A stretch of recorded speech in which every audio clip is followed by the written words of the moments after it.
Online classes में हम एक बार फिर से स्वागत करते हैं और कंटिन्यू करते हैं आज की क्लास को। जरा ध्यान दीजिएगा। स्क्रीन शेयर आप लोगों को सभी को कर दिए, सभी लोग थोड़ा सा कंफर्म कर दीजिए, सभी को वॉइस क्लियर है और आगे हम लोग कंटिन्यू कर रहे हैं क्लास में। चलिए जरा ध्यान दीजिएगा।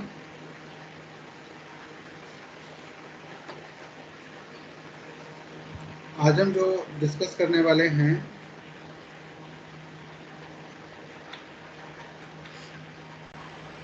एक छोटी सी इन्फॉर्मेशन आप लोगों को बताना चाहूँगा। एडीपीओ का सिलेबस बदल दिया गया है मध्य प्रदेश पीएससी के थ्रू, तो आप लोग एक बार जरूर देख लीजिएगा। वो वीडियो मैंने आप लोगों को शेयर किया हुआ है, आप लोग सभी लोग जरूर ध्यान दीजिएगा। चलिए आज हम यहाँ पर डिस्कस करने वाले हैं, आखिरी चैप्टर है हमारा सीआरपीसी का, चैप्टर 37। इसका हम लोग एक बार शॉर्ट व्यू देख रहे हैं। ये सेक्शन 474 से लेकर के 484 तक ये डिफाइन किए गए हैं और यहाँ पर आगे हम लोग कंटिन्यू करते हैं। जरा ध्यान दीजिए,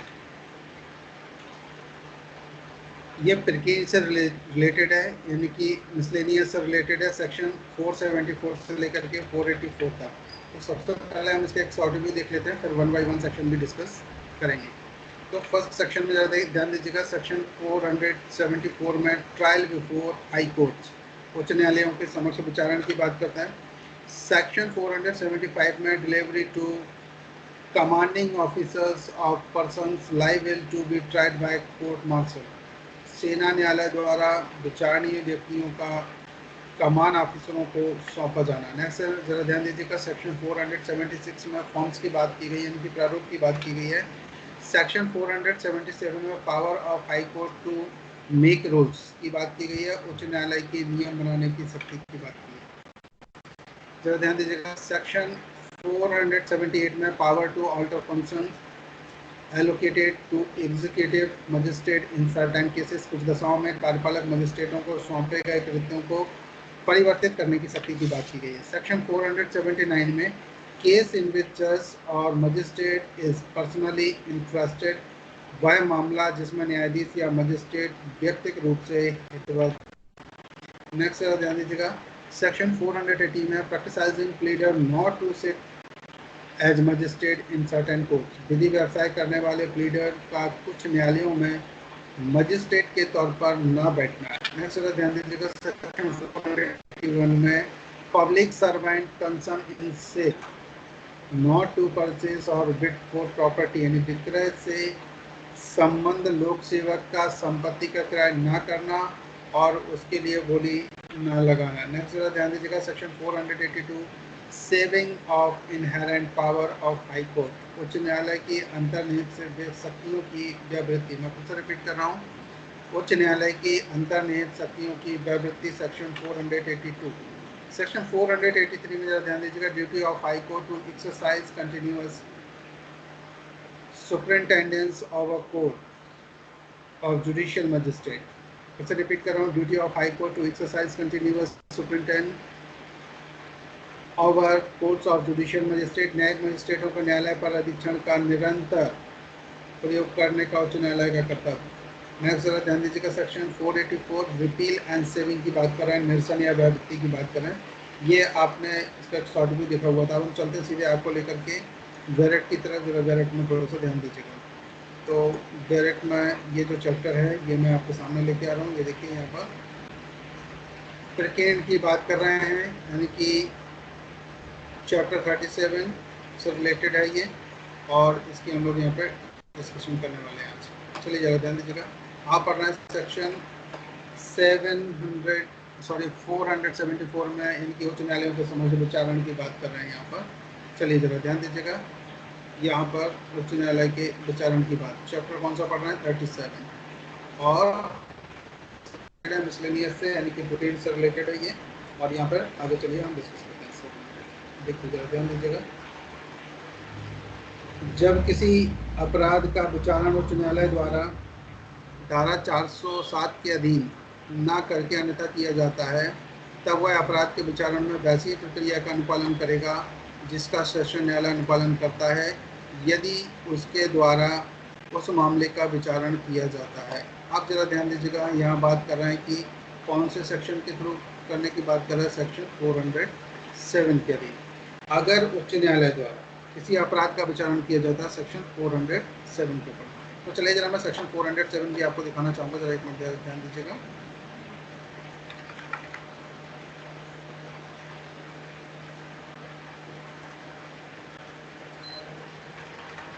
एक सेकेंड गाइस।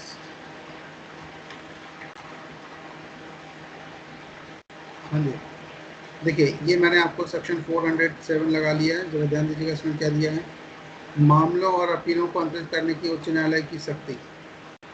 अगर कोई मैटर है तो उन्हें कहाँ ट्रांसफ़र किया जा सकता है, जब उच्च न्यायालय को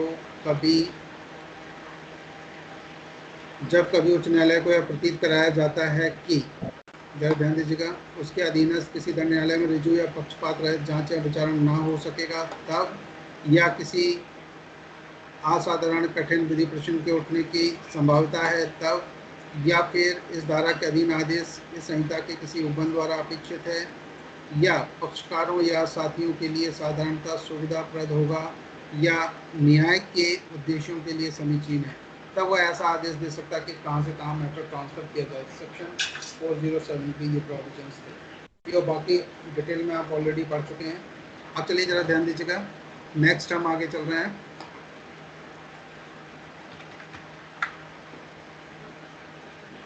सेक्शन 474 पर जहाँ आप पढ़ रहे थे, देखिए जरा ध्यान दीजिएगा।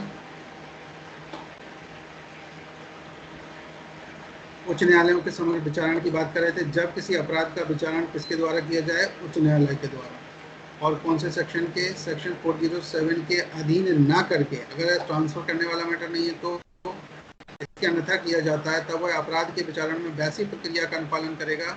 कैसी प्रक्रिया का अनुपालन करेगा, जिसका शीर्ष न्यायालय अनुपालन करता है।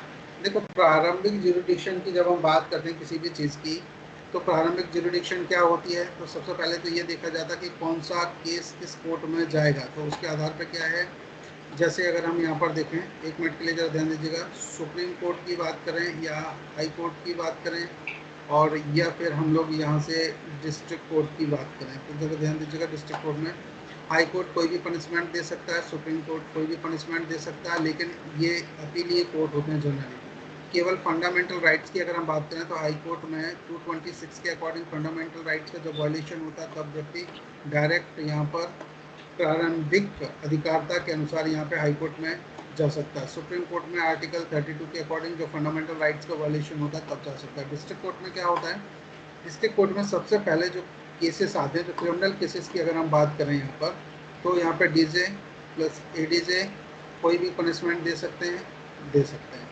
अब अगर हम यहाँ पर बात करें नेक्स्ट, क्या सीजेएम कोर्ट जो रहेगा, क्या वो पनिशमेंट दे सकता है? जी। आप यहाँ पे ज़रा ध्यान दीजिएगा, सीजेएम कितना दे सकते हैं, अगर हम देखें 7 ईयर्स तक का पनिशमेंट दे सकते हैं, और फाइन रीजनेबल लगा सकते हैं। यहाँ पर फाइन भी लगा सकते हैं, पर रीजनेबल होना चाहिए, ठीक है। अब अगर यहाँ पर देखें, दो कोर्ट और होते हैं, तो उन कोर्टों की अगर हम यहाँ पर बात करें तो दो कोर्ट कौन से हैं, वो ज़रा ध्यान दीजिएगा। सबसे पहले जुडिशियल मजिस्ट्रेट फर्स्ट क्लास। अगर हम जुडिशियल मजिस्ट्रेट फर्स्ट क्लास को देखें तो ये कितना पनिशमेंट दे सकते हैं, यहाँ पर ये बात कर सकते हैं 3 ईयर्स तक के पनिशमेंट की, और 10,000 रुपीज़ फाइन लगा सकते हैं, इतना दे सकते हैं ना ये। चलिए अब अगला हम जरा नेक्स्ट ध्यान दे देंगे, जुडिशियल मजिस्ट्रेट सेकंड क्लास। ये सब प्रारंभिक अधिकारता को यूज़ करते हुए सबसे पहले केस यहीं रजिस्टर्ड होते हैं, या यहाँ और या यहाँ पर या यहाँ पर, तो इनको ये प्रारंभिक अधिकारता होती है किसी भी केस में सुनाई। ये कितना दे सकते हैं जुडिशियल मजिस्ट्रेट सेकंड क्लास, अगर हम इनको देखें तो ये यहाँ पर 1 ईयर तक का पनिशमेंट दे सकते हैं, और 5,000 रुपीज़ तक का फाइन लगा सकते हैं। ये हम लोग ऑलरेडी पढ़ चुके हैं। अब जरा ध्यान दीजिएगा इसमें, तो ये जो हाई कोर्ट हो या सुप्रीम कोर्ट हो, तो ये ट्रायल कैसे करेंगे, अगर ये मैटर को ट्रांसफ़र करते हैं कि जहाँ पर लग रहा है पक्षपात हो सकता है, तो ये 407 के अकॉर्डिंग मैटर को ट्रांसफ़र किया जा सकता है। और अगर इन्हें लग रहा है कि एक हाई कोर्ट से दूसरे हाई कोर्ट में, एक डिस्ट्रिक्ट कोर्ट से दूसरे डिस्ट्रिक्ट कोर्ट में मैटर ट्रांसफ़र करने का, तो सेक्शन 407 की प्रोसेस अपनाते हैं CRPC के अकॉर्डिंग, ठीक है। अब अगर जब ध्यान दीजिएगा, नेक्स्ट हम यहाँ पर बात करते हैं डिस्ट्रिक्ट कोर्ट की। डिस्ट्रिक्ट कोर्ट तो कोई भी पनिशमेंट दे सकता है, ADJ भी कोई भी पनिशमेंट दे सकता है, पर अगर डेथ पनिशमेंट की बात होती है तो डेथ पनिशमेंट के लिए हाई कोर्ट से कंफर्मेशन लेते हैं, बस। अब वो एक मैटर होता है यहाँ पर तो देखिए सबसे पहले जब भी कोई भी केस रजिस्टर्ड होगा, जैसे मान लीजिए कोई केस हुआ, चोरी का केस हुआ, तो उसमें कितना 3 साल तक का पनिशमेंट है। अगर 3 साल वाला केस है जुडिशियल मजिस्ट्रेट फर्स्ट क्लास सुन सकता है। 325 की अगर ट्रायल होती है तो CJM यहाँ पर सुनवाई कर सकते हैं, क्योंकि उसमें 7 ईयर्स का पनिशमेंट की बात की गई है। तो यहाँ पर ये, और अगर मान लीजिए 302 307 का मैटर आता है तो फिर कौन सुन सकता है? डिस्ट्रिक्ट कोर्ट सुन सकता है। इसमें कोई भी एडीजे या फिर कोई भी कोर्ट को सुनने के लिए इम्पावर्ड किया गया हो तो ऐसा किया जा सकता है। तो गाइस ये इसके इम्पोर्टेंट फैक्ट्स थे जो आपको यहाँ पर मैंने बताया हुआ। चलिए जरा ध्यान दीजिएगा। नेक्स्ट अब हम यहाँ पर आगे बात करते हैं। तो 407 की प्रोसेस आपको क्लियर हो गई है, ठीक है। अब आगे हम कंटिन्यू कर रहे हैं नेक्स्ट क्लास को, जरा ध्यान दीजिएगा।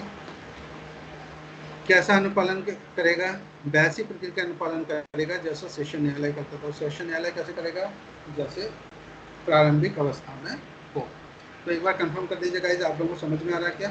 Hello, yes sir. क्लियर आ रही है? आवाज क्लियर है ना? कोई दिक्कत तो नहीं आवाज की? नो सर, कोई दिक्कत नहीं। कंचन मैडम, यस सर। आवाज आ रही है आपको? आवाज आ रही है आपको? Yes sir. प्रियंका मैडम बताएंगे आज आवाज आ रही है कि नहीं? यस सर, क्लियर है। आ रही है तो ठीक।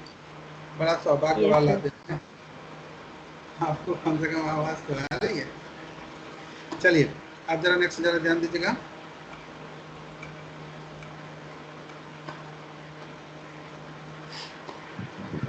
नेक्स्ट सेक्शन की तरफ हम चल रहे हैं, यहाँ पे जरा ध्यान दीजिएगा। सेक्शन 475 की तरफ थोड़ा सा ध्यान देते हैं। सेक्शन 475 में क्या कह रहे हैं इसकी तरफ एक बार ध्यान दीजिए।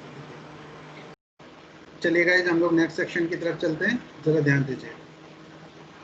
देखिए नेक्स्ट सेक्शन जो है वो हम लोग यहाँ पर डिस्कस करने वाले हैं। स्क्रीन देखिए, सभी को शो होने लगी क्या गाइस?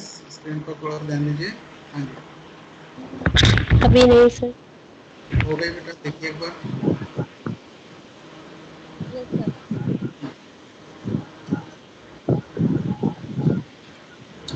सभी को शो होने लगी, प्लीज कंफर्म कर दीजिए। Yes sir. हम लोग यहाँ पर पढ़ने वाले हैं सेना न्यायालय द्वारा विचारणीय व्यक्तियों का कमान ऑफिसरों को सौंपा जाना। सब क्लोज फर्स्ट में जरा ध्यान दीजिएगा।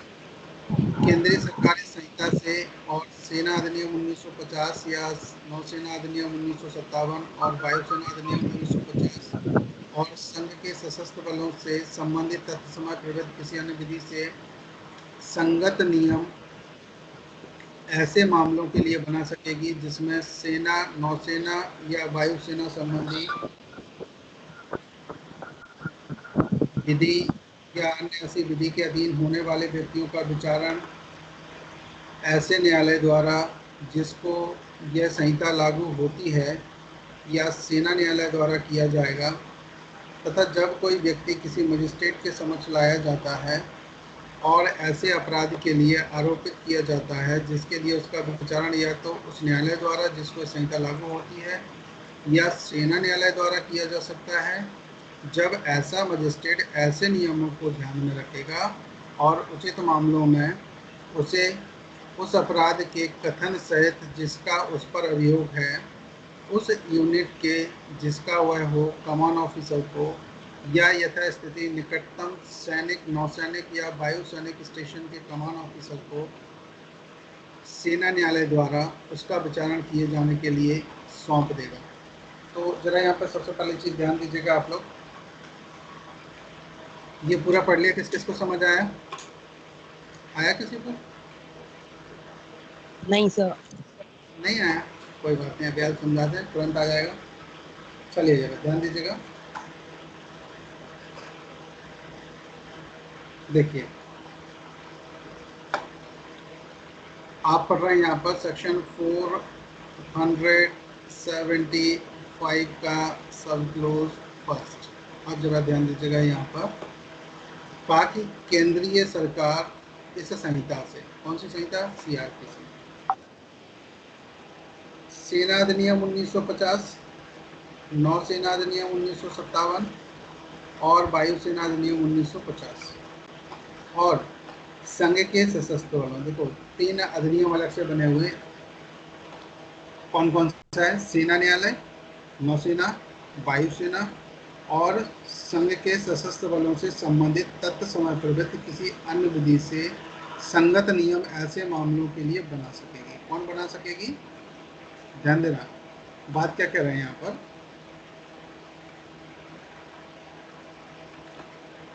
केंद्रीय सरकार और सेना अधिनियम, नौसेना अधिनियम, वायुसेना अधिनियम और संघ के सशस्त्र बल से संबंधित तत्व समय प्रवृत्त किसी तत्व समय मतलब जो वर्तमान में लागू कोई अन्य विधि हो उससे संगत मतलब उससे रेलिवेंट होना चाहिए, उसके अगेंस्ट नहीं जानी चाहिए, ऐसे मामलों के लिए बना सकेगी। कौन बना सकेगी? केंद्र सरकार। ठीक, क्या बना देंगे? विधि बना सकते हैं, कानून को बना सकते हैं, पर वो कानून इन एक्टों से बाहर नहीं होना चाहिए, इनकी इन एक्टों के साथ में चलने वाली ऐसा विधि हो। ठीक है, तो हम यहाँ पर ऐसा कर सकते हैं। कौन कौन सी? सेना विधि, नौसेना विधि और वायुसेना विधि। अब हम अगली यहाँ पर बात करते हैं नेक्स्ट, जिसमें सेना, नौसेना और जरा ध्यान दीजिएगा, जिसमें सेना की बात की गई, नौसेना की बात की गई या वायुसेना संबंधी विधि या अन्य ऐसी विधि के अधीन होने वाले व्यक्तियों का विचारण ऐसे न्यायालय द्वारा जिसको ये संहिता लागू होती हो। कोई भी ऐसे न्यायालय द्वारा किया जा सकता है जिसको ये संहिता लागू होती हो। तो आप जरा ध्यान दीजिएगा, जिसको यह संहिता लागू होती है या सेना न्यायालय द्वारा किया जाएगा, या तो सेना न्यायालय के द्वारा किया जाए या जो संहिता इस पर लागू होती है उनके द्वारा किया जाए, तथा जब कोई व्यक्ति किसी मजिस्ट्रेट के समक्ष लाया जाता है, मान लीजिए कि कोई व्यक्ति मजिस्ट्रेट के समक्ष लाया जाता है और ऐसे अपराध के लिए आरोपित किया जाता है जिसके लिए उसका विचारण या तो उस न्यायालय द्वारा जिसपे संहिता लागू होती है या सेना न्यायालय द्वारा किया जा सकता है। तो पहली बात की गई है तो सेना न्यायालय के द्वारा या उस न्यायालय के द्वारा जिसपे संहिता लागू होती है। 2 पॉइंट ये इंपॉर्टेंट है। ठीक है, कौन से?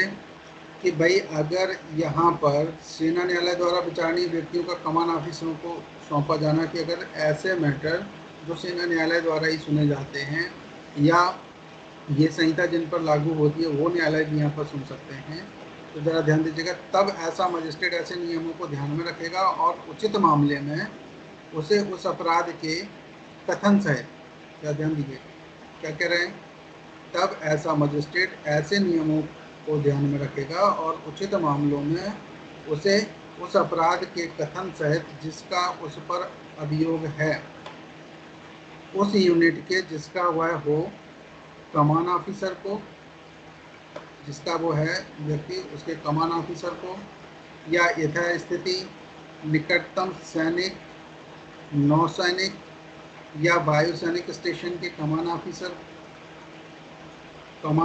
को, या फिर अगली बात की गई सेना न्यायालय द्वारा उसका विचारण किए जाने के प्रयोजन के लिए सौंप देगा। ये इतने सारे पॉइंट थे, अब आप इनको जरा समझिए। पहली चीज़ तो क्या है, देखिए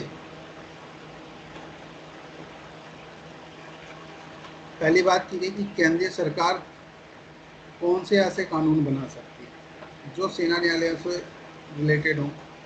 अब बात की गई कि सेना अधिनियम 1950, नौसेना अधिनियम और वायुसेना अधिनियम से असंगत नहीं होनी चाहिए, मतलब इससे रेलिवेंट हो ऐसे वो क्या कर सकती है, लॉ बना सकती है। कौन बना सकती है?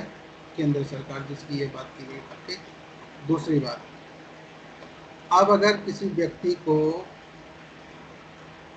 लाया जाता है न्यायालय के समक्ष, अब वो क्या कर सकते हैं, या तो वो सेना न्यायालय के द्वारा ट्राई हो सकती है और या फिर किसी ऐसे मजिस्ट्रेट के समक्ष लाया जाता है जो अपराध के लिए आरोपित किया गया है, कोई व्यक्ति है उसको, तो पर वो इस संहिता के अनुसार अगर सुनवाई कर सकता है तो करेगा, नहीं तो फिर वो क्या कर सकता है, सेना न्यायालय के द्वारा किया जा सकता है। तब ऐसे मजिस्ट्रेट जो रहेंगे वो सभी नियमों को ध्यान में रखते हुए उस व्यक्ति को या उस अपराधी को जिस यूनिट का वो व्यक्ति है जिसने अपराध किया है उसके यूनिट को भेज देंगे, और यूनिट में किसको देंगे, उसके कमांड ऑफिसर को, या फिर यथा स्थिति देखेंगे कि निकटतम सैनिक का बोर्ड कौन सा है, वहाँ भेज सकते हैं।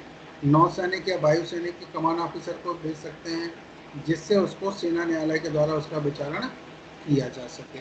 बस इतना सा मैटर कि बाकी के कोर्ट यहाँ पर नहीं सुनेंगे, वो केवल क्या करेंगे, सेना न्यायालय को, सेना का कोई व्यक्ति है तो उसे सेना के न्यायालय के द्वारा ही उसे सुना जा सकता है, मतलब उसके जो अपराध का विचारण है वो सेना न्यायालय के द्वारा ही किया जाएगा।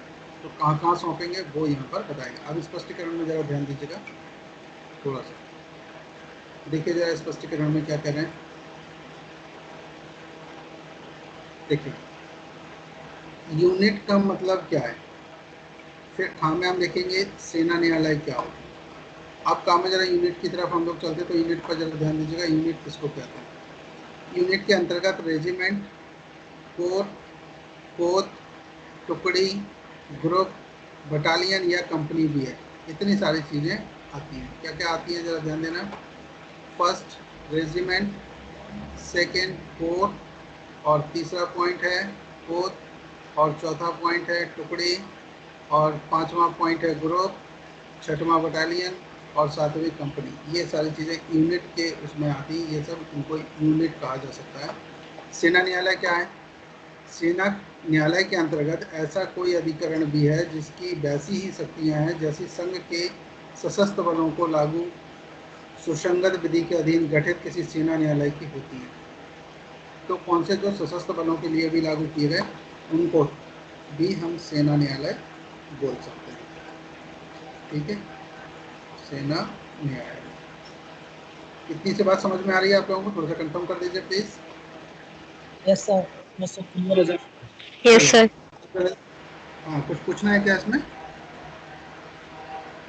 सब क्लोज नंबर यहाँ पे 2 पे जरा देखिएगा। सेक्शन आप पढ़ रहे हैं सेक्शन 475 का सब क्लोज 2। आप 2 में जरा ध्यान दीजिए क्या कह रहे हैं।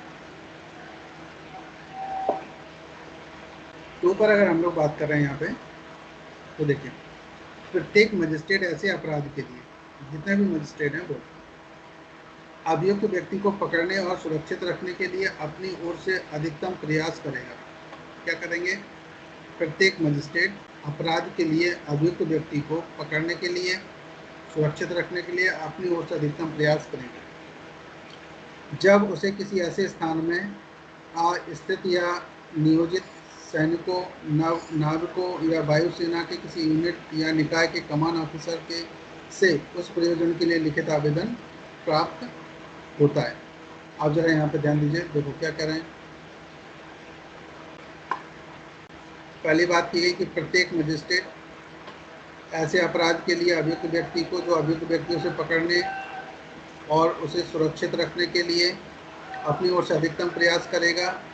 कब उसे पकड़ने के लिए अधिकतम प्रयास करेगा, जब उसे किसी ऐसे स्थान में अस्थित या नियोजित सैनिकों और नाविकों या वायु सैनिकों के किसी यूनिट के या निकाय के कमान ऑफिसर से, यूनिट का जो कमान ऑफिसर है उसके द्वारा कोई भी लिखित में यहाँ आवेदन प्राप्त हो कि ऐसे उसको पकड़ना है, तभी वो न्यायालय कार्य करेगा। ठीक, अगला जरा ध्यान दीजिए।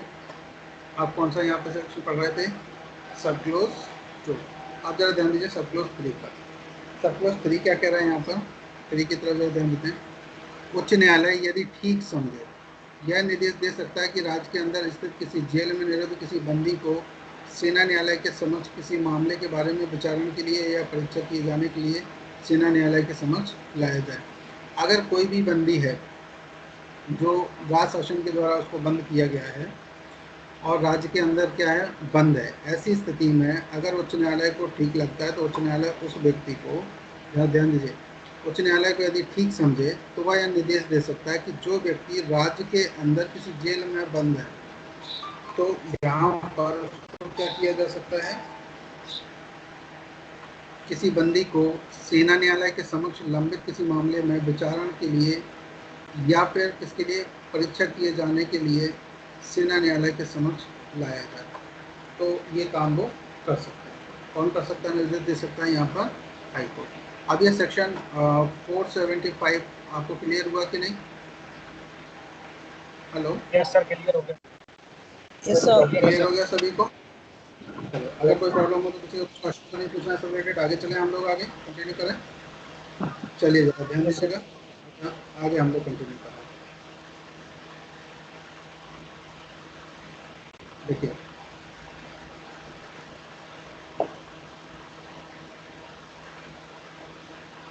अब हम यहाँ पर पढ़ने वाले हैं सेक्शन 476, फॉर्मेट की बात करेंगे। फॉर्मेट क्या है, देखिए जरा ध्यान दीजिए, ये इसको हम लोग पढ़ने वाले हैं। सेक्शन आप पढ़ रहे हैं 476 प्रारूप की बात कर रहे हैं। संविधान के अनुच्छेद 227 द्वारा प्रदत्त शक्तियों के अधीन रहते हुए द्वितीय अनुसूची में दिए गए प्रारूप ऐसे परिवर्तनों सहित जैसे प्रत्येक मामले की परिस्थितियों से अपेक्षित हों, उसमें वर्णित संबंध प्रयोजनों के लिए उपयोग में लाए जा सकते हैं, और यदि उपयोग में लाए जाते हैं तो वे पर्याप्त होंगे। तो देखो फॉर्मेट की अगर हम बात करें, प्रारूप क्या किया, संविधान के अनुच्छेद 227 में दिया गया और द्वारा प्रदत्त शक्तियों के अधीन रहते हुए द्वितीय अनुसूची में। तो सेकेंड शेड्यूल में आप लोगों ने ऑलरेडी देखे वारंट का फॉर्मेट कैसा होगा, समन का फॉर्मेट कैसा होगा, और भी कई सारे फॉर्मेट्स दिए गए हैं उसमें, जैसे समन, वारंट और भी कई चीज़ों के कि एप्लीकेशन कैसे बनाई जाएगी। तो ये कैसे होंगे, ये आर्टिकल जैसे 227 के द्वारा जो शक्तियाँ दी गई हैं उनके अधीन रहते हुए सेकेंड शेड्यूल में, सेकेंड शेड्यूल किसकी, CRPC की, इनको क्या कर सकते हैं, दिए गए प्रारूप ऐसे परिवर्तनों सहित जैसे प्रत्येक मामले की परिस्थितियों से अपेक्षित हो। तो मैटर अगर है कोई भी मामला, तो मामला में देखेंगे कुछ भी अगर उसमें बदलना है तो थोड़ा बहुत उसमें चेंज करके कर सकते हैं, और उसमें वर्णित प्रयोजनों के लिए उपयोग में लाए जा सकते हैं। तो उसमें कहा गया कि वारंट का फॉर्मेट कैसा होगा, तो वारंट का फॉर्मेट निश्चित है, पर उसमें कुछ चीज़ें चेंज होंगी। मामले की परिस्थितियाँ क्या होंगी, जैसे अभियुक्त के नाम, मजिस्ट्रेट का नाम, ये बदला जा सकता है कि भाई किस कोर्ट में कब उपस्थित होना है, और उसमें डेट टाइम ये बदला जा सकता है। तो ये सारी चीज़ें बदल करके उसे उसी फॉर्मेट के साथ में उसे उपयोग में लाए जा सकते हैं। कौन सा सेक्शन पढ़ रहे हैं आप, सेक्शन 476। सभी को क्लियर हो गया इसमें, किसी को कोई कंफ्यूजन? सेकेंड शेड्यूल आप ऑलरेडी देख चुके हैं, पहले दिखा भी चुका हूँ मैं आपको, थोड़ा सा कंफर्म कर दीजिए ना। क्लियर है सर। ठीक है, चलिए आगे जरा ध्यान दीजिए, आप बता दिया करें कि भाई क्लियर हो गया, तो फिर हम आगे कंटिन्यू करें। सेक्शन 477 में जरा ध्यान दीजिएगा, आप यहाँ पर पढ़ रहे हैं सेक्शन 477, और इसमें जो हम लोग यहाँ पर डिस्कस करने वाले हैं वो डिस्कस करेंगे उच्च न्यायालय के नियम बनाने की शक्ति। जरा ध्यान देना, दो तरह की देखिए जो इम्पोर्टेंट क्वेश्चन आते हैं, एक तो नियम बनाने की शक्ति कहाँ दी गई है, तो सेक्शन 477 में। दूसरे अंतर्निहित शक्तियों के बारे में भी कई बार क्वेश्चन पूछा जाता है, जो सेक्शन आप देखेंगे यहाँ पर 482, ये दोनों बहुत ही VIP, इनको याद कर लीजिए। अंतर्निहित शक्तियाँ, इनहेरेंट पावर्स, और उच्च न्यायालय के नियम बनाने की शक्ति, ये दोनों बहुत ही इंपॉर्टेंट है, जो इनको क्वेश्चन इनसे हर बार पूछा ही जाता है, इसलिए थोड़ा सा ध्यान रखिएगा। चलो हम यहाँ पे डिस्कस करने वाले हैं उच्च न्यायालय के नियम बनाने की शक्ति। आप सब क्लोज यहाँ पर फर्स्ट पढ़ रहे हैं, प्रत्येक उच्च न्यायालय राज्य सरकार की पूर्व मंजूरी से निम्नलिखित के बारे में नियम बना सकते हैं। कौन कौन बना सकता है, प्रत्येक उच्च न्यायालय, और किसकी पूर्व मंजूरी से, राज्य सरकार की पूर्व मंजूरी से। तो फर्स्ट पॉइंट और सेकंड पॉइंट क्वेश्चन यहीं से अराइज हो जाता है। सबसे पहले तो सेक्शन पूछा जाए कि कौन से सेक्शन में दिया, तो सेक्शन आप यहाँ पर देख रहे हैं, उच्च न्यायालय को नियम बनाने की शक्ति कौन से सेक्शन में दी गई, सेक्शन 477। आप सब क्लोज फर्स्ट पर जब आप जाएंगे तो सब में दिया गया कि उच्च न्यायालय राज्य सरकार की पूर्व मंजूरी से नियम बना सकता है। कौन कौन से नियम है, उनकी तरफ हम आपको लेकर चलना, जगह ध्यान दीजिएगा नियम पर। ये सबसे पहले हम यहाँ पर का पर बात करते हैं, तो का में बात की गई वे व्यक्ति जो उसके अधीनस्थ दंड न्यायालयों में अर्जी लेखकों के रूप में काम करने के लिए अनुज्ञात किए जा सकेंगे। कैसे, वे व्यक्ति जो उसके अधीनस्थ दंड न्यायालयों में अर्जी लेखकों के रूप में काम करने के लिए अनुज्ञात किए जा सकेंगे। अर्जी लेखक कौन होते हैं, जो अर्जी लिखने का काम करते हैं, मतलब एप्लीकेशन के लिए। दूसरा यहाँ पर क्या कह रहे हैं, वे व्यक्ति जो उसके दंड न्यायालयों में अधीनस्थ हैं, किसके में, उच्च न्यायालय के। तो उच्च न्यायालय में कौन रहता है, डिस्ट्रिक्ट कोर्ट। कितना, उस प्रदेश में जितने भी, जैसे अगर हम यहाँ पर MP की बात लेते हैं तो MP में कितने जिले हो गए, कुछ लोग बोला है 51। कितने 51 है 52 है, कोई बताएगा क्या कितने जिले हो गए? 52 52 हो गए। अच्छा 82। 52 ये सही आंसर किसने बताया भाई? चलो जिसने बताया सर ध्यान। सभी ने।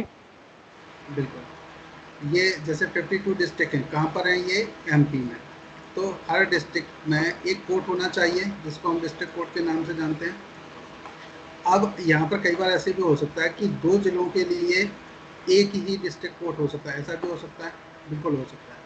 तो या फिर जैसे हम मान के चलते हैं कि हर जिले में एक डिस्ट्रिक्ट कोर्ट होगा, तो हाई कोर्ट की जो जुरिडिक्शन होगी वो क्या होगा?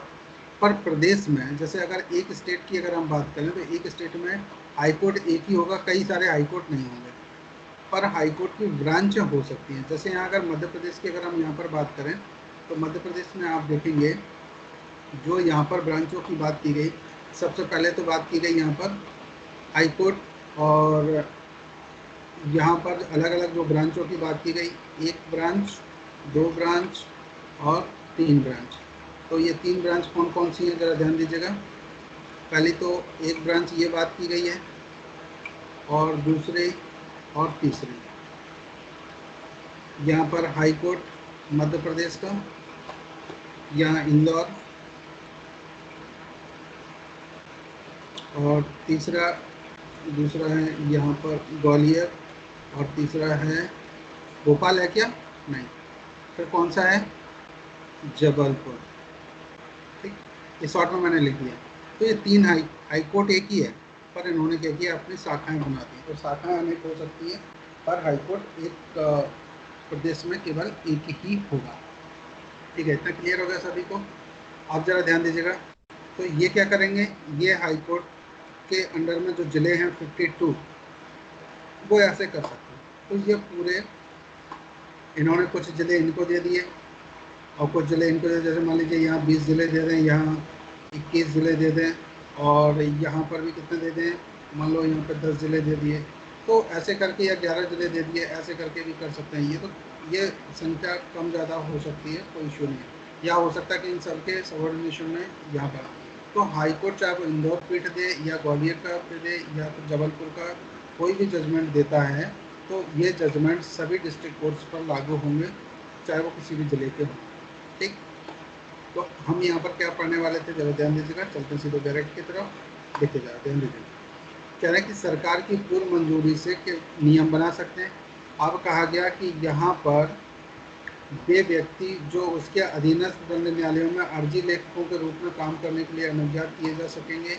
और खा नंबर पॉइंट में देखिए, ऐसे व्यक्तियों को अनुज्ञप्ति दिए जाने, उनके काम काज करने और उनके द्वारा ली जाने वाली फीसों के मापमान का भी नियम कर सकता है। कौन कर सकता है इसके संबंधित?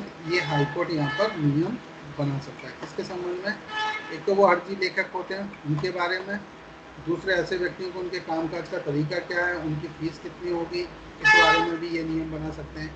नेक्स्ट अगर हम यहाँ पर जरा ध्यान देंगे,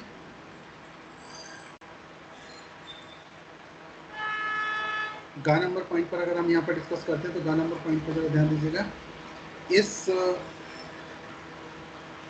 इस प्रकार बनाए गए नियमों में से किसी के उल्लंघन के लिए शास्ति उल्लंघित करना, और वह प्राधिकारी जिसके द्वारा ऐसे उल्लंघन या अन्वेषण किया जा सकेगा और शास्तियाँ अधिरोपित की जा सकेंगी, निर्धारित करना। तो ऐसे कोई भी नियम बनाए जा सकते हैं जिनमें आप किसी नियमों का अगर कोई व्यक्ति उल्लंघन करता है तो उस पर कोई पेनल्टी लगाना, तो ये सारी चीज़ें यहाँ पर हो सकती हैं। नेक्स्ट ज़रा ध्यान दीजिएगा, घ नंबर में कोई अन्य विषय जिसका विहित किया जाना अपेक्षित है या जो विहित किया जाए, कोई भी, तो ऐसे बना सकते हैं।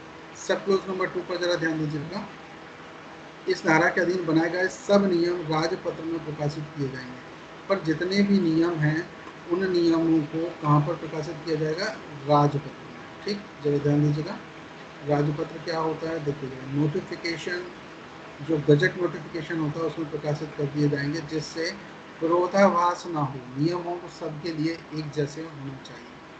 ठीक, ये समझ में आ गया सभी को, नियम बनाने की शक्ति। Yes sir. नेक्स्ट यस हम सर। यहाँ पर यस सर। 478 की तरफ। चलिए जरा ध्यान दीजिए, सेक्शन 474 में जरा ध्यान देंगे तो 474 देखिए क्या कह रहे हैं, कुछ दिशाओं में कार्यपालक मजिस्ट्रेटों को सौंपे गए कृत्यों को परिवर्तित करने की शक्ति। जो कार्यपालक मजिस्ट्रेट होते हैं उनको कुछ कार्य सौंपे गए हैं, तो उनको परिवर्तित कैसे किया जाएगा, जरा ध्यान दीजिएगा। यदि किसी राज्य या विधानमंडल संकल्प द्वारा ऐसी अनुज्ञा देता है, कौन देता है, राज्य का विधानमंडल द्वारा ऐसी अनुज्ञा देता है, तो राज्य सरकार उच्च न्यायालय से परामर्श करने के पश्चात अधिसूचना द्वारा यह निर्देश दे सकेगी कि धारा 108, 109, 110, 145 और 147 में किसी कार्यपालक मजिस्ट्रेट के प्रति निर्देश का अर्थ यह लगाया जाएगा कि वह प्रथम वर्ग न्यायिक मजिस्ट्रेट के प्रति निर्देश है। ठीक, अब देखो जरा यहाँ पर समझिएगा इस सेक्शन को कि ये क्या कह रहे हैं। आप पढ़ रहे हैं सेक्शन 478, कुछ दशाओं में कार्यपालक मजिस्ट्रेटों को सौंपे गए कृत्यों को परिवर्तित करने की शक्ति।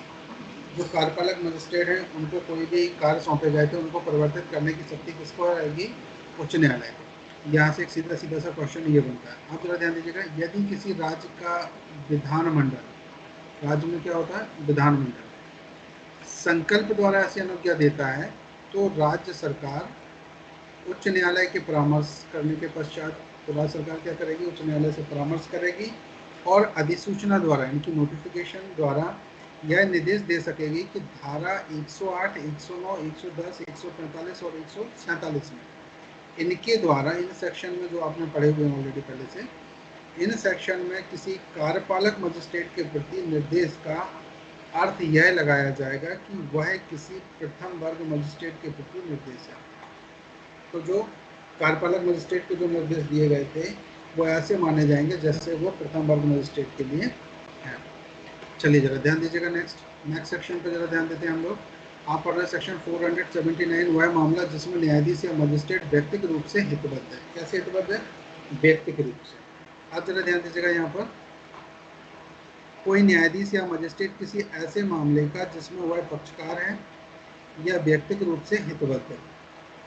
कोई न्यायाधीश या मजिस्ट्रेट किसी ऐसे मामले में जिसमें वह या तो पक्षकार है या व्यक्तिगत रूप से हितबद्ध है, तो उस न्यायालय की अनुज्ञा के बिना जिसमें उसके न्यायालय से अपील होती है, ना तो विचारण करेगा और ना विचारणा सुपुर्द करेगा और ना कोई न्यायाधीश या मजिस्ट्रेट अपने द्वारा पारित या किए गए किसी निर्णय या आदेश की अपील ही सुनेगा। तो वो तुरंत मना कर देगा। अगर जैसे मान लीजिए किसी कोर्ट में कोई परिचित का मैटर आता है तो तुरंत उसे डिनाई कर देते कि नहीं, मैं नहीं सुन सकता। तो देखिए जरा यहाँ पे ध्यान दीजिए कौन कौन से वो कारण है।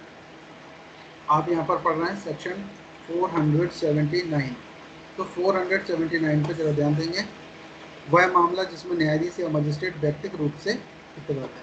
तो क्या बात करें, कोई न्यायाधीश या मजिस्ट्रेट, कोई भी न्यायाधीश हो मजिस्ट्रेट हो, किसी ऐसे मामले का जिसमें वह पक्षकार है, कोई भी मैटर जिसमें वह पक्षकार है, या फिर वो व्यक्तिगत रूप से हितबद्ध है, या तो वो मजिस्ट्रेट खुद ही पक्षकार है उसमें और या व्यक्तिगत रूप से उसका कोई हित जुड़ा हुआ है उसमें, तो उस न्यायालय की अनुज्ञा के बिना जिसमें उसके न्यायालय से अपील होती है, वह ना तो विचारण करेगा।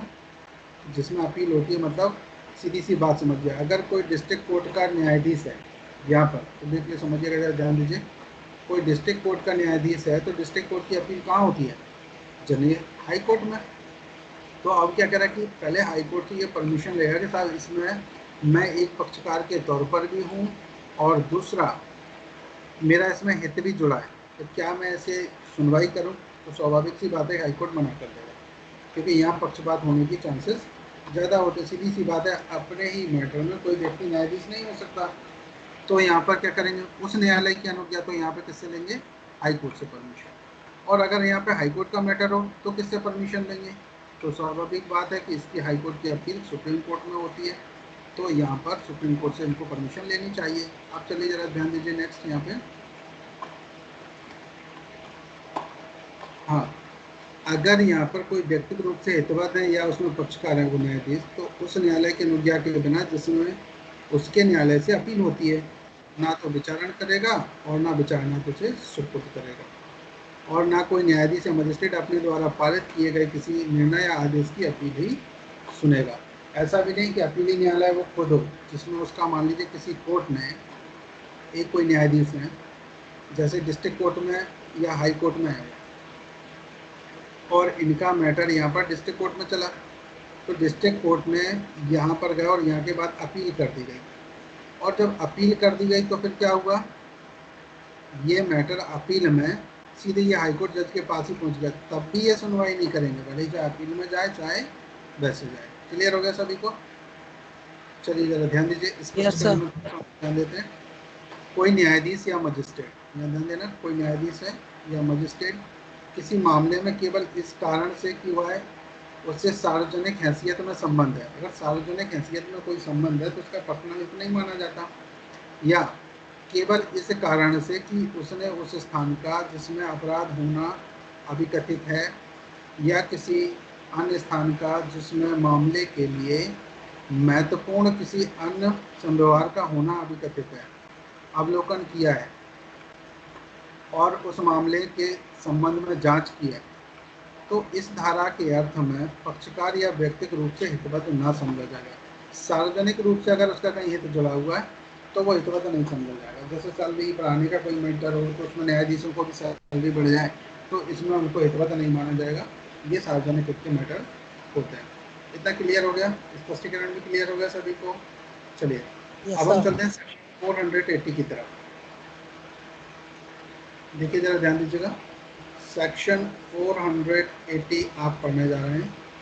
देखिए यहाँ पे क्या कह रहे हैं, विधि व्यवसाय करने वाले प्लीडर का कुछ न्यायालयों में मजिस्ट्रेट के तौर पर न बैठना। जो विधि व्यवसाय करने वाले कोई प्लीडर है तो कुछ न्यायालयों में मजिस्ट्रेट के तौर पर नहीं बैठेंगे। जैसे कहाँ कहाँ नहीं बैठेंगे, कोई प्लीडर जो किसी मजिस्ट्रेट के न्यायालय में विधि व्यवसाय करता है उस न्यायालय में या उस न्यायालय की स्थानीय अधिकारिता के अंदर किसी न्यायालय में मजिस्ट्रेट के तौर पर न बैठेगा। एक बात समझ में आ गई? कोई प्लीडर जो किसी मजिस्ट्रेट के न्यायालय में विधि व्यवसाय करता है किसी मजिस्ट्रेट के, और उस न्यायालय में या उस न्यायालय की स्थानीय अधिकारिता के अंदर, तो जो कोर्ट है उस न्यायालय में या उसकी जो स्थानीय अधिकारिता है उसके अंदर किसी न्यायालय में मजिस्ट्रेट के तौर पर नहीं बैठेगा, ऐसे मजिस्ट्रेट की हैसियत से नहीं बैठेगा। कहाँ पे लिखा हुआ है? 480।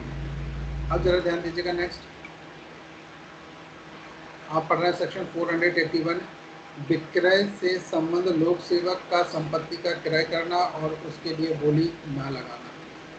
विक्रय से संबंध लोक सेवक का, जो विक्रय कर रहा है उससे संबंधित कोई भी लोक सेवक है वो संपत्ति का ना तो क्रय करेगा ना ही उसकी बोली लगाएगा। कब नहीं लगाएगा? जरा ध्यान दीजिएगा, कोई लोक सेवक जिसे इस संहिता के अधीन संपत्ति के विक्रय के बारे में किसी कर्तव्य का पालन करना हो, कभी विक्रय कर रहा हो, मतलब जैसे नीलामी लगवा रहा है वो खुद ही करवा रहा है तो वो खुद बोली नहीं लगाएगा, उस संपत्ति का ना तो क्रय करेगा और ना उसके लिए बोली लगाएगा जहाँ पर उसकी ड्यूटी उसे विक्रय करने की लगाई गई हो। जैसे कुर्की का सामान होता है कई बार, तो ऐसा नहीं कि वो खुद ही खरीद ले, वो दूसरों से बोली लगवाएगा। चलिए सेक्शन 482, ये बहुत ही इंपॉर्टेंट वीआईपी सेक्शन है, इसको सभी लोग ज़रा संभाल के रखिएगा, और ये सीधा सीधा सा क्वेश्चन यहाँ से सेक्शन से ही डायरेक्ट पूछ लेते हैं, तो आप लोगों को इस पर थोड़ा सा ध्यान रखना है। इस संहिता की कोई बात उच्च न्यायालय की ऐसे आदेश देने की अंतर्निहित शक्ति को सीमित या प्रभावित करने वाली नहीं समझी जाएगी, जैसे इस संहिता के अधीन किसी आदेश को प्रभावी करने के लिए या किसी न्यायालय की कार्रवाई का दुरुपयोग निवारित करने के लिए या किसी अन्य प्रकार से न्याय के उद्देश्यों की प्राप्ति सुनिश्चित करने के लिए आवश्यक हो।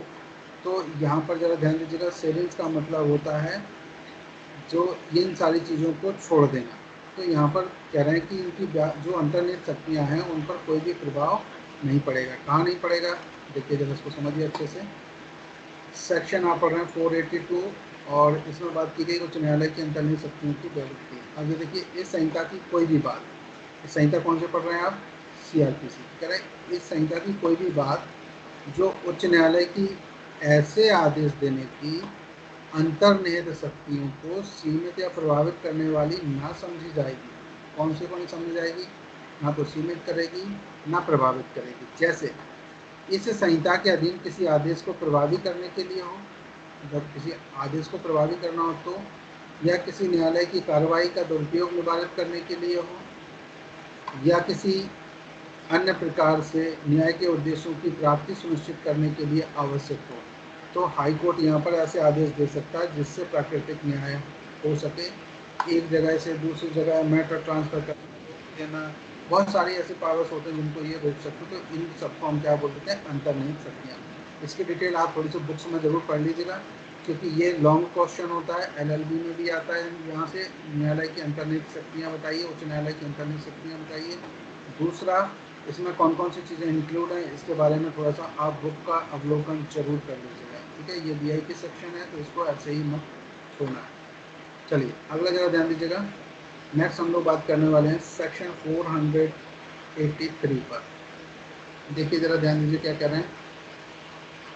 न्यायिक मजिस्ट्रेटों के न्यायालयों पर अधीक्षण का निरंतर प्रयोग करने का उच्च न्यायालय का कर्तव्य। ध्यान दीजिए, न्यायिक मजिस्ट्रेटों के न्यायालय पर अधीक्षण, तो जो न्यायिक मजिस्ट्रेट हैं उन पर अधीक्षण करते रहना है। कैसे करते रहना, जैसे डिस्ट्रिक्ट कोर्ट जितने भी हैं उनको बार बार वॉच करना, देखना, और उनके कार्य कैसे, कार्यशैली कैसी है उन पर नज़र रखना, ये सारे इनके कर्तव्य होंगे। अब जरा ध्यान दीजिए, प्रत्येक उच्च न्यायालय अपने अधीनस्थ न्यायिक मजिस्ट्रेटों के न्यायालयों पर अपने अधीक्षण का प्रयोग इस प्रकार करेगा जिससे यह सुनिश्चित हो जाए कि मजिस्ट्रेटों द्वारा मामले का निपटारा शीघ्र और उचित रूप से किया जाता है। कैसे किया जाता है, शीघ्र किया जाता हो और मामले का निपटारा और उचित रूप से किया जाता है। तो दोनों ही ये कार्यों में आपको ध्यान देना। कौन सा सेक्शन पढ़ रहे थे आप, सेक्शन 483। अब जरा ध्यान दीजिएगा, नेक्स्ट हम यहाँ पर बात करने वाले हैं सेक्शन 484 में निरसन और व्यावृत्तियों की बात करें। निरसन और व्यावृत्तियों में जब ध्यान दीजिएगा, सब लोग आप फर्स्ट पढ़ रहे हैं यहाँ पर, दंड प्रक्रिया संहिता 1898 पहले की, इसके द्वारा निरसित की जाती है। इसके द्वारा जो ये नई लागू हुई, ये नई कौन सी लागू हो गई है, दंड प्रक्रिया संहिता जो 1898 थी, इसकी जगह 1973 लागू कर दी गई, ठीक, जो आप पढ़ चुके हैं पूरी। अब जरा ध्यान दीजिएगा, ऐसे निरसन के होते हुए भी यह नंबर का उस तारीख के जिसको यह संहिता प्रवृत्त हो ठीक पूर्व कोई अपील हो, आवेदन हो, विचारण हो, जांच या अन्वेषण अगर लंबित हो, तब भले ही यह लागू हुई आज भी, लेकिन उससे पहले की अभी तक चली रही, मतलब 1973 तक से लागू हुई। कब लागू हुई थी, 1974 में।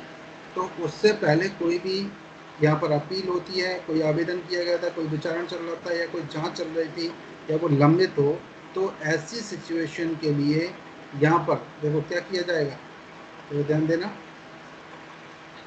ऐसी अपील, आवेदन, विचारण, जांच या अन्वेषण को ऐसे प्रारंभ के ठीक पूर्व यथा प्रवृत्त दंड प्रक्रिया संहिता 1898 के, जिसे इसमें इसके पश्चात पुरानी संहिता कहा गया है, उपबंधों के अनुसार यथास्थिति ऐसे निपटाया जाएगा, चालू रखा जाएगा या किया जाएगा मानो यह संहिता प्रवृत्त ना हुई हो। मैटर ये समझ में आ गया सभी को, जल्दी से बताओ। Yes sir, yes sir, clear है। ठीक, अगर आ गया तो ठीक है। अगर इससे पहले 1974 के पहले का मैटर है तो पुरानी जो संहिता थी उसके अनुसार निपटाए जाएंगे, बस इतना सा मैटर है। पुरानी संहिता कौन सी थी, ये वाली, ठीक। अब जरा ध्यान दीजिएगा, परंतु यह कि पुरानी संहिता के अध्याय 18 के अधीन की गई प्रत्येक जांच जो इस संहिता के प्रारंभ पर लंबित है, इस संहिता के उपबंधों के अनुसार ही निपटाई जाएगी, के अनुसार की और निपटाई जाएगी। कौन सी, क्या कह रहे हैं, यह कि पुरानी संहिता के अध्याय 18 के अधीन अगर की गई प्रत्येक जांच जो इस संहिता के प्रारंभ पर लंबित है, जब प्रारंभ की गई और लंबित है, तो इस संहिता के उपबंधों के अनुसार निपटाई जाएगी, मतलब 1973 के अनुसार। कौन से चैप्टर की बात कर रहे हैं, केवल 18 की। आप जरा ध्यान दीजिएगा 18 नंबर पॉइंट पर, बस थोड़ा सा ये मैटर क्लोज। बोर तो नहीं हो गए आप लोग?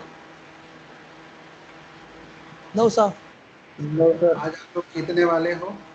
CRPC आपने पूरी पढ़ डाली है और उम्मीद है कि सभी लोगों को CRPC समझ आ गई होगी। अच्छा, आई कि नहीं आई, अच्छा ये बताइए आप लोग। Yes sir, yes sir. Right ना? Yes sir. अब हम चलते हैं नेक्स्ट पॉइंट की तरफ, जरा ध्यान दीजिएगा। हाँ नंबर पॉइंट पर हम यहाँ पे डिस्कस करने वाले हैं। देखिए का नंबर पॉइंट क्या है ये।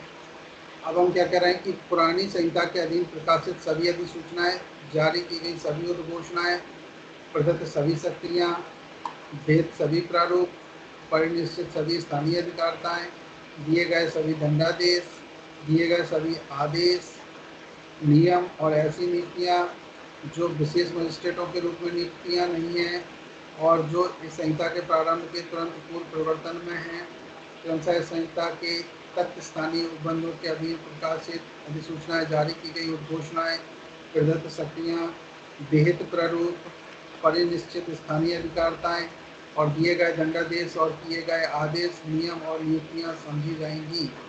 तो अगर ये पहले उस संहिता के अनुसार जो कार्य किए गए थे वो वैलिड होंगे और वो शून्य घोषित नहीं होंगे।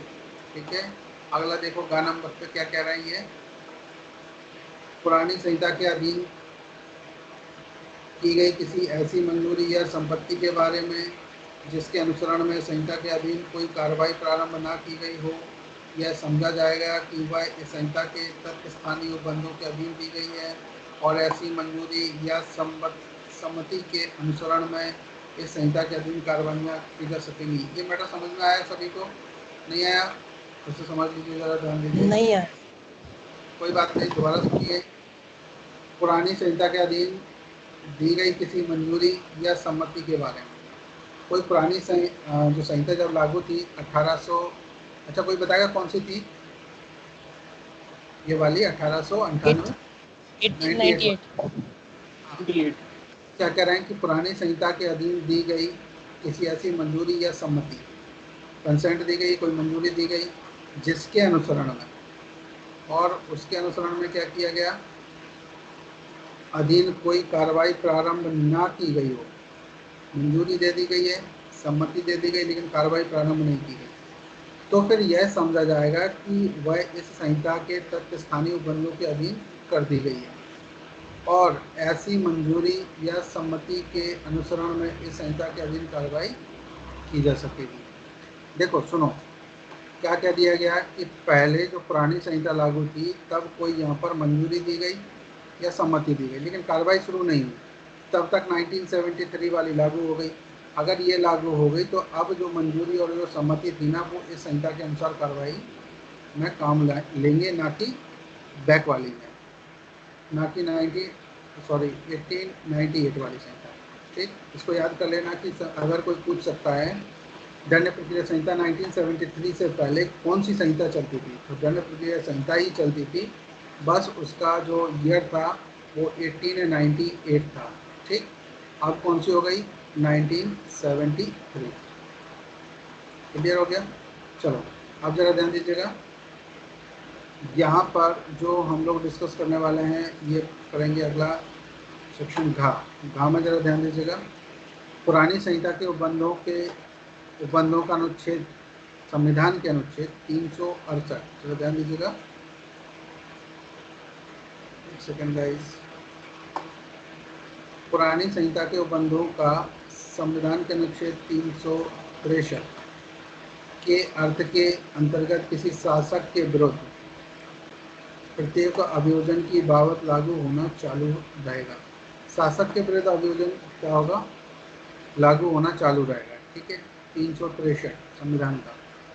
अब जरा ध्यान दीजिएगा तीसरा पॉइंट, जहां पुरानी संहिता के अधीन किसी आवेदन या अन्य कार्रवाई के लिए वेद अवधि संहिता के प्रारंभ पर या उसके पूर्व समाप्त हो गई है, वहाँ इस संहिता की किसी बात का अर्थ यह नहीं लगाया जाएगा कि वह इस संहिता के अधीन ऐसे आवेदन के किए जाने पर कार्रवाई के प्रारंभ किए जाने के लिए केवल इस कारण समर्थ करती है कि उसके लिए इस संहिता का दीर्घतर अवधि विहित की गई है या इस संहिता में समय बढ़ाने के लिए उपबंध किया गया। तो देखो जरा इसको फिर से थोड़ा समझ लीजिए ठीक से क्या कह रहे हैं, थोड़ा सा हौच कर दिया इन्होंने। आप पढ़ रहे हैं यहाँ पर सब क्लोज 3 क्या कह रहे हैं, जहाँ पुरानी संहिता के अधीन, पुरानी संहिता था ना, किसी आवेदन या अन्य कार्रवाई के लिए बेहद अवधि इस संहिता के प्रारंभ पर। बेहद अवधि मतलब जैसे किसी में कहा गया कि कोई भी अगर अपराध हुआ है उसमें कितने दिन में, बोले 15 दिन में, मान लीजिए वहाँ 15 दिन का टाइम दिया गया था पुरानी संहिता में कि 15 दिन के अंदर केस रजिस्टर्ड हो जाना चाहिए। तो क्या कह रहे हैं, अन्य कार्रवाई के लिए बेहद अवधि इस संहिता के प्रारंभ पर या उसके पूर्व समाप्त हो गई है। मान लीजिए जब ये संहिता लागू होने वाली थी उससे पहले ये 15 दिन खत्म हो गए और जैसे ही ये प्रारंभ हुआ या उस दिन खत्म हो गए। अभी क्या होगा, वहाँ इस संहिता की किसी बात का यह अर्थ नहीं लगाया जाएगा कि वह इस संहिता के अधीन ऐसे आवेदन के किए जाने पर कार्रवाई के प्रारंभ किए जाने के लिए केवल इस कारण समर्थ करती है कि उसके लिए इस संहिता द्वारा दीर्घतर अवधि भेद की गई है। तो ये जो टाइम फ्रेम था 15 दिन का, तो 15 दिन खत्म हो रहे हैं, तो इसका मतलब ये नहीं कि नई संहिता लागू हो गई तो इसमें अगर उसका 1 महीने का टाइम है तो उसको 1 महीने का टाइम मिल जाएगा, नहीं, वो 15 दिन अगर खत्म होगा तो यहाँ पर क्रॉस ही हो जाएगा, इसके बाद कार्रवाई नहीं होगी। या इस संहिता के समय बढ़ाने के लिए उपबंध किया गया। इस संहिता में जो 1973 का जो संहिता है इसमें भले ही टाइम 1 महीने का हो या टाइम बढ़ाने का प्रोविजंस किया गया है, तो पुरानी संहिता ही लागू होगी, नई संहिता लागू नहीं होगी। ठीक, तो उसको ये समझ में आया कि उसकी कार्रवाई को दोबारा से लागू कराई जा सकती है। चलिए गाइस, मुझे थोड़ा सा ये बताइए, आप लोगों को ये क्लास समझ में आई? Yes sir. सभी को? Yes sir, yes sir. ठीक है, अब जरा यस ध्यान सर। दीजिए, थोड़ा सा हम लोग ब्रेक लेते हैं और ब्रेक लेने के बाद में फिर से क्लास कंटिन्यू करेंगे जिसमें क्वेश्चन आंसर वगैरह से रिलेटेड चीज़ें हम लोग डिस्कस करेंगे। इसके लिए मैं आपको दोबारा से समय देकर थोड़ा समय बाद अपने मूड को फ्रेश कर लीजिए और क्वेश्चन आंसर हम लोग सॉल्व करेंगे। आप लोग क्या कीजिए, थोड़ा सा यहाँ पर और पढ़ लीजिए, थोड़ा सा उनका इंडेक्स वगैरह रिवाइज कर लीजिए। तो हम लोग क्वेश्चन आंसर देते हैं। क्वेश्चन आंसर अभी पढ़ना है थोड़ी देर में कि बाद में पढ़ना है, जल्दी से बताइए गाइस। हेलो, सर बाद में कर लेना क्योंकि 3-4 चैप्टर हो गए इकट्ठे सर। बाद में नहीं है। हाँ, चैप्टर होगा, इन सबको आप रिवाइज कर लीजिए। हो सकता है हम थोड़े बाद में आपकी क्लास शुरू फिर से करा दें। चलिए गाइस, क्लास को हम यहीं पर स्टॉप करते हैं। अनुसूचियों के बारे में थोड़ा सा और आपको पढ़ाना है, कौन सा थोड़ा सा दिखाएंगे आपको, तो बता देंगे कि कैसे कैसे अनुसूचियाँ होती हैं, उसके बारे में नेक्स्ट क्लास में हम आपसे फिर मिलते हैं। ब्रेक के बाद जब तक आप खाना पीना खा लीजिए, जो भी आपको पानी वानी पीना, चाय पीना, पी के फिर हम लोग मिलते हैं। तब तक के लिए ओके, बाय बाय।